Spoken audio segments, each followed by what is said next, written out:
Nsca Cpss exam newest version /Nsca Cpss exam prep /Nsca Cpss practice exam questions with complete 200 questions and correct detailed answers with rationales, verified answers, already graded A+. Question 1. What should a performance program be based on to address training environment constraints? Sound programming and periodization principles. High-intensity interval training only. Static stretching and yoga. Unstructured play. A performance program should be based on sound programming and periodization principles around the constraints of the training environment. Question 2. What is a key component for developing performance standards? Benchmarking around attributes needed for success. Subjective feelings of the athlete. Daily maximum lifts for all players. Uniform training for every sport. Developing benchmarking, example normative data, around attributes needed for success is essential. Question 3. To understand loads as they relate to sport, what should be established? A resource option for internal and external loads. A penalty system for missed sessions. A focus only on heart rate. Total reliance on athlete feedback. Establish a resource option to help understand loads as it relates to the sport, example internal loads, external loads. Question 4. What is required to evaluate performance status throughout the year? Establishment of assessment strategies. Monthly max effort testing. Visual inspection of mood only. Comparison to non-athletes. Establishing assessment strategies is necessary to evaluate performance status.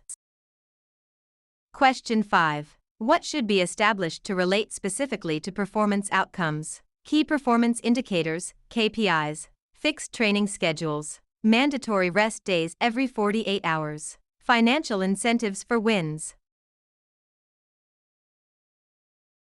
Establish key performance indicators, KPIs, that relate to performance. Question 6. For in-season training, what type of program should be used? Maintenance programming, massive volume accumulation, complete rest and recovery, maximal strength building. Maintenance programming with moderate to high intensity and moderate volume variation is used in season.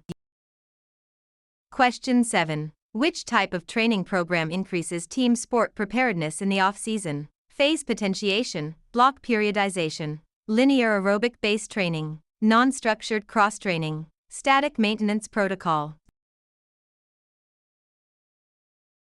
Phase potentiation, block periodization, is ideal for increasing preparedness in the off-season. Question 8. How are KPIs used to improve performance outcome, PA? By providing objective measures for performance trends, by reducing the need for coaching staff, by eliminating the risk of injury entirely, by focusing solely on athlete hydration. KPIs provide objective measures for performance trends to improve PA. Question 9. How does overtraining syndrome typically develop? Continued high volume/intensity without recovery, after a single high-intensity session, due to low carbohydrate intake only, from lack of sport-specific skills. Overtraining syndrome develops after continued high volume/intensity when an athlete is overreached. Question 10. How is biological adaptation achieved in training? By disturbing the current capacity of the system, by staying within a comfortable effort zone, by maximizing rest periods above all else, by focusing only on psychological motivation. Biological adaptation is achieved by disturbing the current capacity of the system. Question 11. How is external load primarily measured in modern sports? GPS, camera systems, and accelerometers. Through the athlete's perception of effort, by measuring blood lactate levels only, by counting the total minutes of a session. External load is measured by camera systems, GPS, accelerometers, and power meters. Question 12. What is the definition of invisible monitoring in athlete tracking? using training drills like small-sided games as readiness assessments, hidden cameras in the locker room, monitoring sleep without the athlete's consent, secretly measuring the weight of the equipment. Invisible monitoring involves assessing readiness through training drills like small-sided games. Question 13. How is data validity represented in performance statistics? Correlation, typical error of estimate, and bias. By the visual clarity of the graphs, the number of athletes being tested, the speed at which the data is processed. Validity is represented by statistics including correlation, typical error of estimate, and bias. Question 14. How long does the competition/realization phase typically last? 8 to 14 days, 1 to 3 days, 4 to 6 weeks, 3 to 5 months. The competition/realization phase typically lasts 8 to 14 days. Question 15. What is the duration of the general preparation/accumulation training phase? 12 to 28 days, 1 to 7 days, 3 to 5 months, over 6 months. The general preparation/accumulation phase typically takes 12 to 28 days. Question 16. How long do strength power/transmutation changes take to occur? 12 to 28 days, 1 to 3 days, 6 to 12 months, instantly after a session. Strength power/transmutation changes typically take 12 to 28 days. Question 17. Ideally, what should a suitable KPI provide? Objective evidence and a gauge for performance trends. A way to guarantee a winning record. A measure that requires no technical equipment. Subjective feedback on athlete likability. A KPI should provide objective evidence, inform decision-making, and gauge performance over time. Question 18. What activity facilitates ongoing monitoring and performance planning? Acquired research and development activities. Increasing the number of assistant coaches. Focusing only on game day tactics. Eliminating all data collection. Acquired research and development activities facilitate planning, monitoring, and assessment. Question 19. Identify environmental constraints that may impact performance. Heat, cold, hydration, and altitude. Uniform color and footwear brand. Crowd noise and lighting level. Game time and TV broadcast schedule. Environmental stressors like heat, cold, hydration, and altitude impact performance. Question 20. In team sports, what frequency of HRV monitoring indicates positive adaptation? At least once a week, every hour, once per month, only after a loss. Monitoring HRV at least once a week is a good indication of positive adaptation.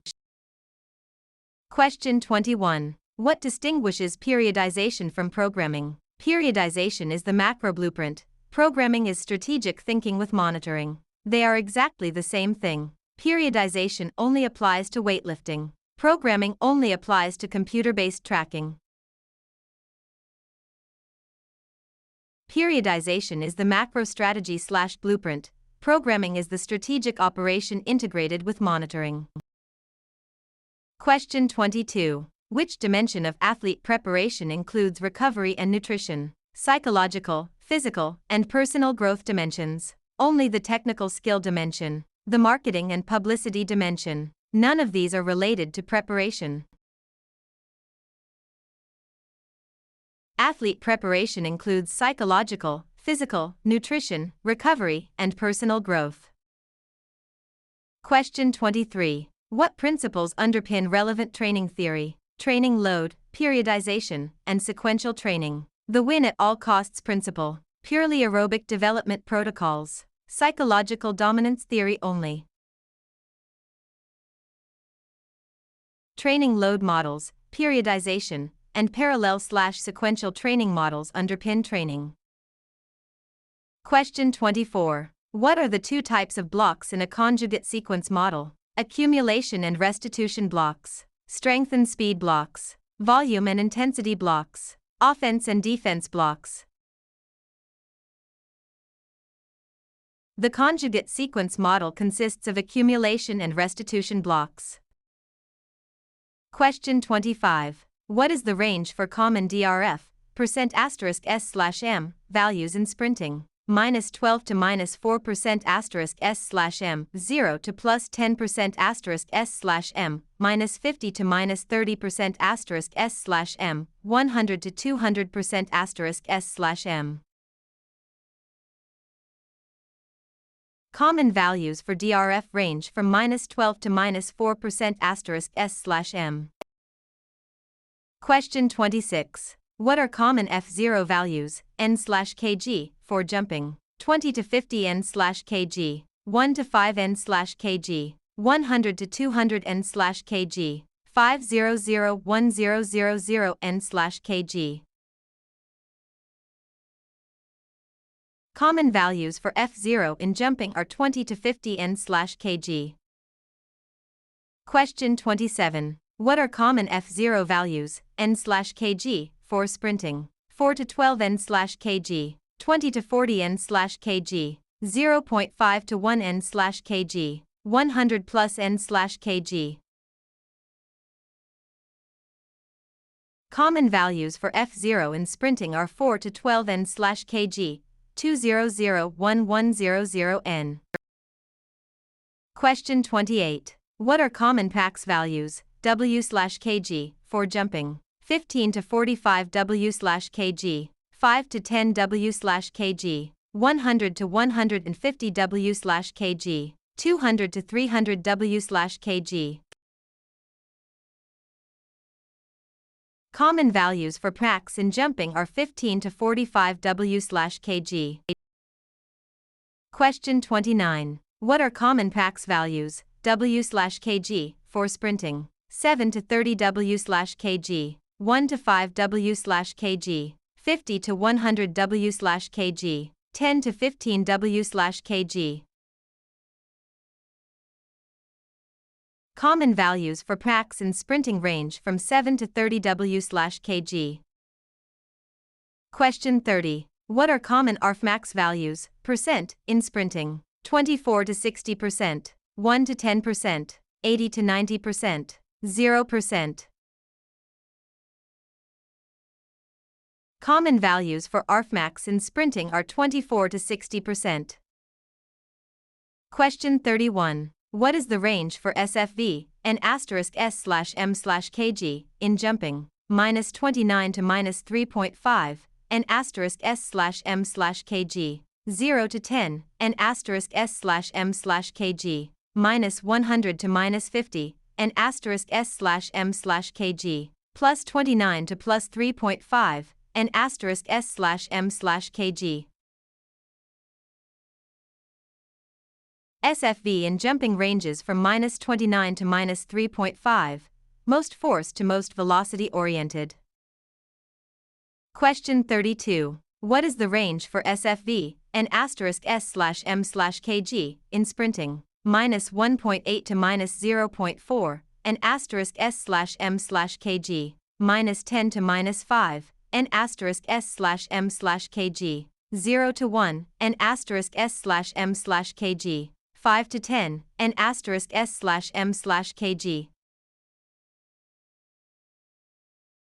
SFV in sprinting ranges from -1.8 to -0.4, and *s/m/kg.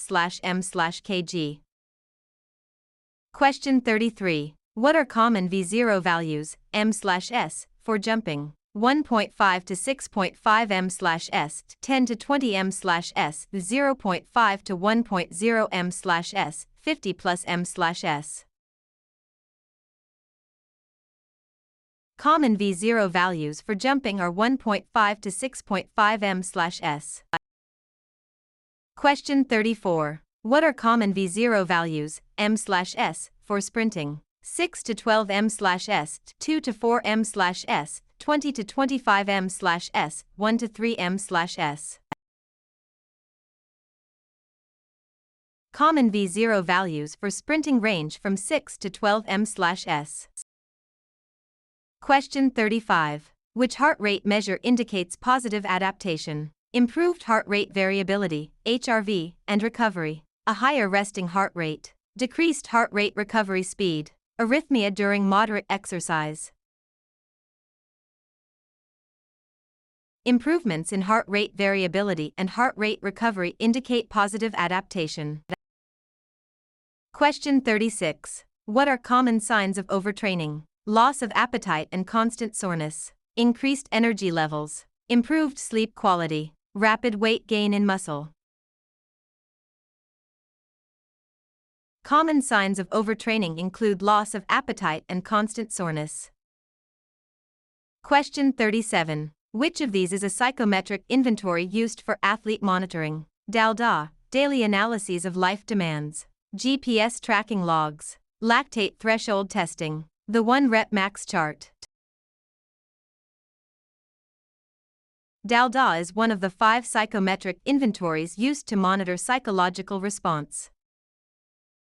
Question 38. What are the 3 basic characteristics of overload? Intensity, specificity, and variation. Speed, power, and agility. Volume, frequency, and duration. Diet, rest, and hydration. The basic characteristics of overload are intensity, specificity, and variation. Question 39. What are common SF-opt values, N*S/M/kg, for jumping? -15 to -10, N*S/M/kg, 0 to 5, N*S/M/kg, -50 to -40, N*S/M/kg, -5 to -1, N*S/M/kg. Common SF-opt values for jumping range from -15 to -10, N*S/M/kg. Question 40. What is the common range for FVIM, % in jumping? 0 to 100%, balanced to imbalanced. 500 to 600%, always exactly 50%, 10 to 20%. Common values of FVIM in jumping range from 0 to 100%. Question 41. What is the first step in developing performance norms? Complete a needs analysis of the sport. Run a 40-yard dash. Buy the most expensive equipment. Hire a nutritionist. The first step is completing a needs analysis of the sport. Question 42. Which of the following is a type of heat illness? Heat exhaustion and exertional heat stroke. Frostbite. Hypothermia. Altitude sickness. Heat exhaustion, heat syncope, heat cramps, and exertional heat stroke are types of heat illness. Question 43. What does GPP stand for in training? General Preparatory Period. Gross Power Production. Game Performance Protocol. Global Physical Program. GPP stands for General Preparatory Period.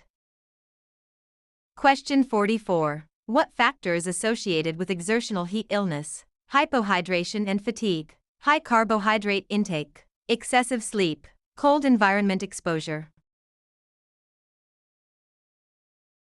Fatigue, electrolyte losses, cardiovascular inefficiency, and hypohydration are associated factors.